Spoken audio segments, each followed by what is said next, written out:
Hello বন্ধুরা, তো এটা হচ্ছে গতকালকের ভিডিও। কালকে ছিল হচ্ছে রাখি পূর্ণিমা, সেটা সবাই জানেন। তো আমি হচ্ছে বজরংবলীকে রাখি পরানোর জন্য চলে গেছিলাম, কারণ আমি প্রত্যেক বছরই হচ্ছে রাখি বাঁধি বজরংবলীকে। দুনিয়ার সমস্ত সম্পর্ক আমার কাছে একদিকে, আর বজরংবলীর সঙ্গে আমাদের একটা আলাদা সম্পর্ক। তো আমি সেখানে বজরংবলীর হাতে হচ্ছে রাখি বেঁধে তারপরে হচ্ছে চলে গেছিলাম হচ্ছে দুর্গা মন্দিরে আমাদের পাড়ার। তো দুর্গা মন্দিরে হচ্ছিল হচ্ছে রাখি উৎসব। তো সবাই মিলে দেখুন এখানে জড়িত হচ্ছে একে একে। তো এখানে আমরা গিয়ে একটু বসেছিলাম। তো দেখুন এটা হচ্ছে আমাদের দুর্গা মন্দির। আমরা এখানেই হচ্ছে দুর্গা পুজোর সময় খুব মজা করি, খুব আনন্দ করি।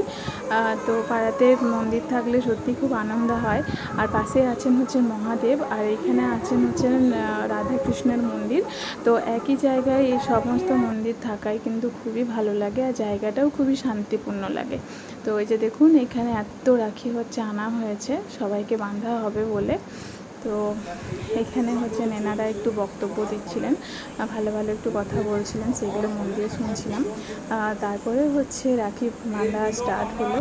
এই যে পুচকুটাকে দিয়ে, পুচকুটা হচ্ছে রাখি বাঁধবে না, তারপর ওকে ধরে হচ্ছে রাখি বাঁধা হয়েছে। তো রাখি বাঁধার পর যাই হোক এখানে সবাই মিলেই সবাই এসেছে, বেশ ভালো লাগছে। এই যে কাকিমা আমাকে রাখি বাঁধবে বলে কাকিমা হচ্ছে রাখি নিয়ে চলে এসেছে। তো আমরা এখানে সবাই মিলেই আছি। তো দেখুন কাকিমা হচ্ছে এবার আমাকে রাখি বেঁধে দেবে।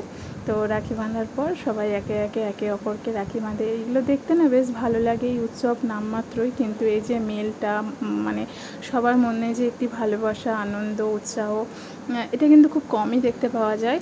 আর আমাদের এই মন্দিরে হচ্ছে প্রত্যেকটা অনুষ্ঠানই পালন করা হয়। তো সব কিছু সেরে মিষ্টি নিয়ে বাড়ি চলে এলাম। তো টাটা।